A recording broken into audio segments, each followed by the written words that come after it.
প্রিয় দর্শক, স্বাগতম নতুন আরেকটি ভিডিওতে। আশা করি সকলে ভালো আছেন। ইতোমধ্যে যারা জাতীয় পরিচয়পত্রের জন্য আবেদন করেছেন এবং ফর্ম নাম্বারটি পেয়েছেন, কিন্তু এই ফর্ম নাম্বারটি দিয়ে আপনার জাতীয় পরিচয়পত্রের তথ্যগুলো ডাউনলোড করতে পারছেন না, এই বিষয় বা এই সমস্যাগুলো নিয়ে কথা বলবো আজকের ভিডিওতে। আশা করি ভিডিওটি আপনাদের অনেক উপকারে আসবে।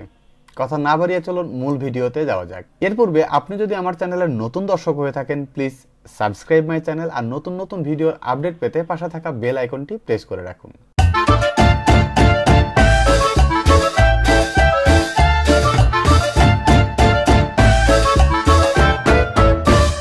প্রথমেই আমরা একটি ব্রাউজার ওপেন করে নিচ্ছি।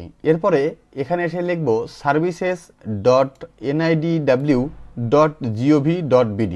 লিঙ্কটিতে প্রবেশ করছি। প্রথমেই যে লিঙ্কটি থাকবে এই লিঙ্কটির মাধ্যমে আমি যদি ক্লিক করি তাহলে আমাদেরকে NIDW এর যে সার্ভিসটি রয়েছে বা জাতীয় পরিচয়পত্রের যে সার্ভিসটি রয়েছে সেখানে নিয়ে যাবে।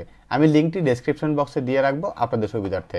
এটি ইংলিশে এসেছে, আমি এটাকে এখান থেকে বাংলা করে নিচ্ছি, অথবা আপনারা চাইলে ইংরেজি থেকেও এটা ফর্মটি ফিল আপ করতে পারেন।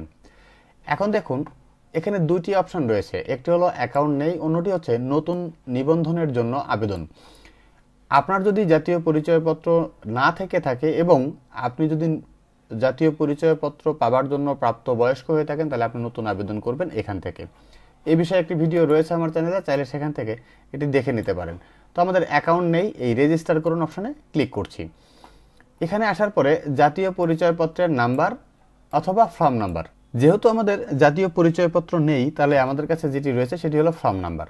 আমরা এই ফর্ম নাম্বার দিয়ে আমাদের জাতীয় পরিচয়পত্রের যে তথ্যগুলো রয়েছে বা সফট কপি রয়েছে সেই সফট কপিটি ডাউনলোড করে নিব। তাহলে আমাদের এখানে জাতীয় পরিচয়পত্রের আবেদনের যে ক্ষেত্রে যে ফর্ম নাম্বারটি দিয়েছিল সেই ফর্ম নাম্বারটি এখানে প্রবেশ করাচ্ছি। ফর্ম নাম্বারটি দেওয়া শেষ হলে আমরা জন্ম তারিখটি প্রবেশ করাবো। জন্ম তারিখটি যখন আমাদের প্রবেশ করানো শেষ হবে তখন নিচের দিকে একটি ক্যাপচার কোড দেওয়া হচ্ছে, এই ক্যাপচার কোডটি আমাদেরকে ফিল আপ করতে হবে। এবার ক্যাপচার কোডটি দিয়ে দিচ্ছি,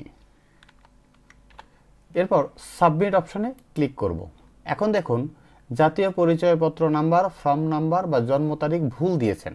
আসলে আমি কোনো নাম্বার ভুল দেইনি। এইখানটাতেই আসলে সবাই সমস্যায় পড়ছেন এবং এই কারণেই অনেকেই জাতীয় পরিচয়পত্রের কপি ডাউনলোড করতে পারছেন না।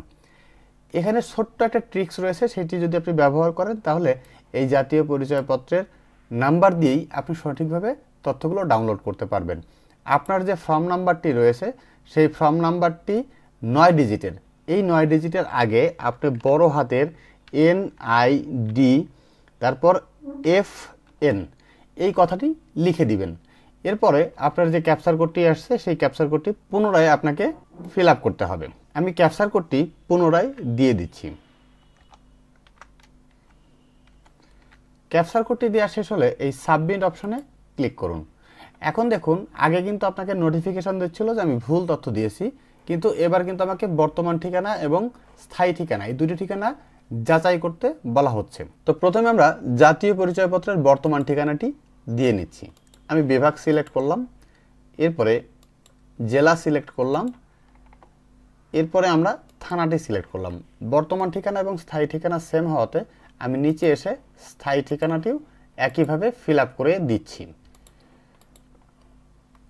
এখন যদি কোনো কারণে এই ঠিকানা ভুল হয় এবং আপনি জাতীয় পরিচয়পত্র আবেদন করার সময় যদি এই ঠিকানাটা না দিয়ে থাকেন তাহলে কিন্তু এখানে নোটিফিকেশন দিবে। আমি আপনাকে এইখানটা একটু দেখার চেষ্টা করি। আমি একটু অন্য থানা দিচ্ছি এবং পরবর্তীতে ক্লিক করছি। এখন দেখুন এখানে কিন্তু সার্ভারের তথ্যের সাথে মিল নিয়ে দেখাচ্ছে, অর্থাৎ এই ঠিকানাটি ভুল দিয়েছি। আমি যদি ঠিকানাটি সঠিক করে দেই, এবার দেখুন আমি পরবর্তীতে ক্লিক করছি। এখন কিন্তু অ্যাকাউন্ট রেজিস্টার্ড মোবাইল নাম্বার যেটি রয়েছে, একটি মোবাইল নাম্বার দেয়া ছিল, সেই মোবাইল নাম্বারটিতে এখন বার্তা পাঠাতে বলছে, অর্থাৎ এখানে আরেকটা ভেরিফিকেশন হবে। সেটা হচ্ছে একটি 6 ডিজিটের একটি কোড যাবে, যে কোডটি আপনাকে এখানে এন্ট্রি করতে হবে। কোনো কারণে যদি আপনার এই মোবাইল নাম্বারটি ভুলে যেয়ে থাকেন অথবা ইনঅ্যাক্টিভ হয়ে যেয়ে থাকে অথবা অন্য কারো নাম্বার এখানে এন্ট্রি হয়ে থাকে, যেমন লাস্টে রয়েছে 215 এই নাম্বারটির, তাহলে আপনি মোবাইল পরিবর্তন করুন। এখানে এসে এই পরিবর্তনে যদি আপনি ক্লিক করেন তাহলে নতুন একটি মোবাইল নাম্বার দেওয়ার সুযোগ পাবেন। যেহেতু এই মোবাইল নাম্বারটি অ্যাক্টিভ রয়েছে তাই আমি চাইলে এই নাম্বারটিতে বার্তা পাঠাতে পারি। আমি এই নাম্বারটিতে বার্তা পাঠাচ্ছি।